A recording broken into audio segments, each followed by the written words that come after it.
Good morning, guys. It's 6 in the morning. I'm heading down to Santa Cruz. Santa Cruz is my little sort of vacation, not vacation, daycation?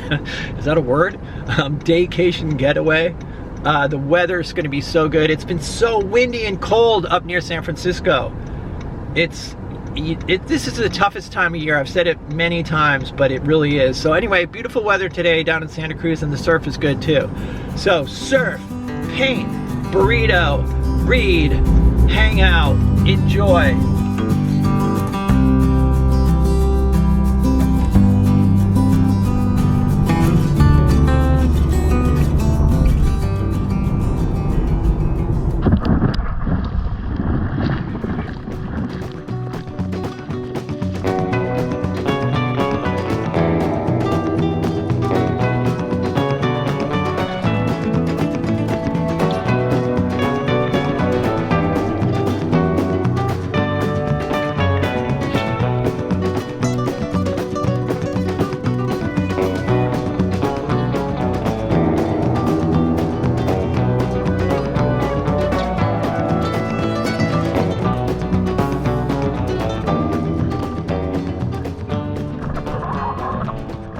Alright, so good way to start the day. It's actually only 8:30 a.m. I was out for about an hour.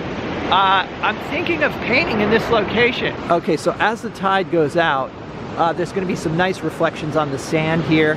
And I like how there are these rocks in the foreground and then distant cliffs. The only challenge is there's not a lot of shadows to work with, so that's going to be tough, maybe. But I think it'll be a fun experiment. I brought a bunch of panels. This is a 16 by 20 inch panel carrier, and then I also just got this one, which is a 14 by 18. So you could hold a 14 by 18 panel and an 11 by 14. But I've just made up a bunch of 14 by 18 panels, so I think I'm going to try one of these today.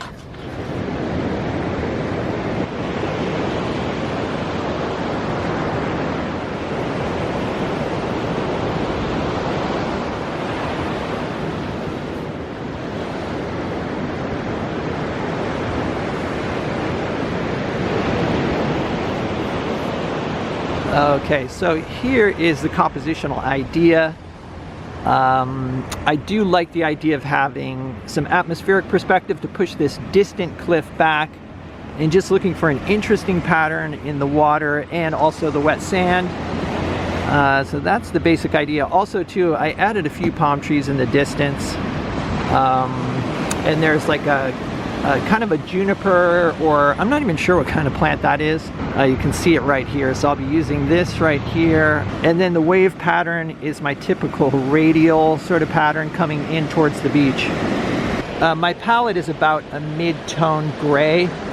It's actually got some leftover paint from the last time I painted. I painted in the sun with liquid, and it dries so fast that I couldn't get it off. But in any case, yeah, the palette is a mid-tone gray, so I'm going to be using that to judge my values, my mid-tone values. So I think I'm going to tone the cliff area with some burnt sienna. So just putting a thin wash on and then wiping it down with a paper towel.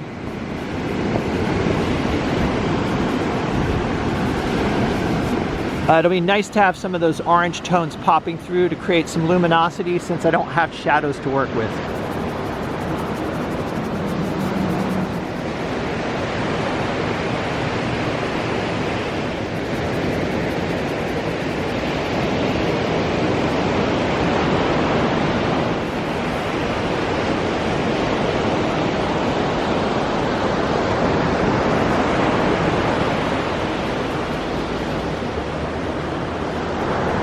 Alright, so I'm kind of playing around. I decided to tone the rest of the panel using different colors. Obviously purple where the water is, and then a phthalo titanium white mixture up top for the sky. Yeah, I've never done that before, like toned different colors in different areas, but I think it could be cool to have some of these colors popping out, you know, and we'll just see. But like I said, it's just an experiment. So I'm mixing up a color for the tree, ultramarine, cad yellow medium, and a touch of alizarin to kind of warm up the green.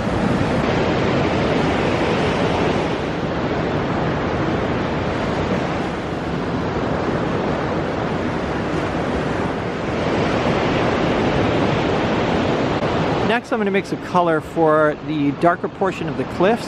Some burnt sienna and ultramarine. And then I added titanium white to lighten it up. And I think I'm going to warm it up a bit with some yellow ochre. All right, that's a good starting place. And this is kind of a mid-tone value.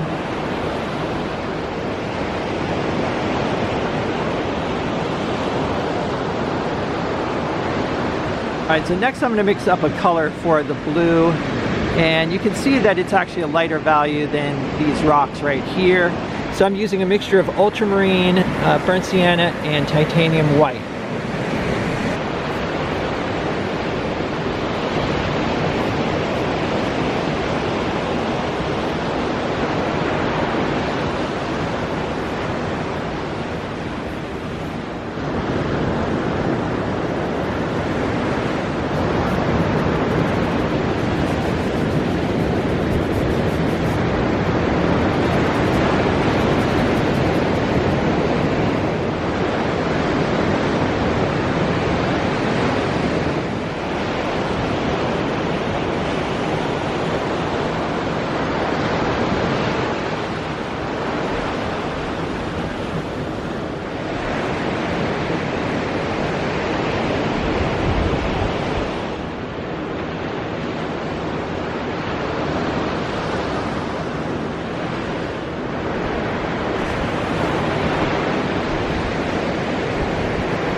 All right, so the fog came in, so I stopped filming.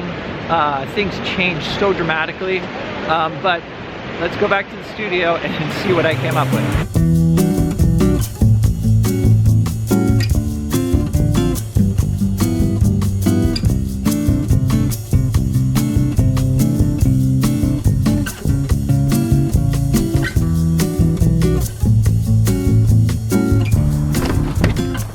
Okay, so one thing I noticed is that the water was bluer up front and then went green as it went off into the distance. So I think that worked out. Also, too, the fog in the distance and the atmospheric perspective seems pretty convincing. There weren't a lot of shadows, as I mentioned, and as a result, I think that the feeling of light in it is sort of subdued. It's not, I don't know, it seems like kind of a hazy day, which it sort of was. But when I started, there was some bright sunlight on the scene, and it doesn't feel like bright sunlight to me. So like I said, it's really challenging if you've got no shadows to work with to get a convincing feeling of light. But I did like working on this 14 by 18 inch panel. It's a good size to paint on, and so I look forward to experimenting more with that size. All right, so as usual, let me know what you guys think in the comments. If you'd like to see some extra videos and help support the channel, there's a Patreon link down below. And other than that, stay creative, and I'll see you guys in the next video.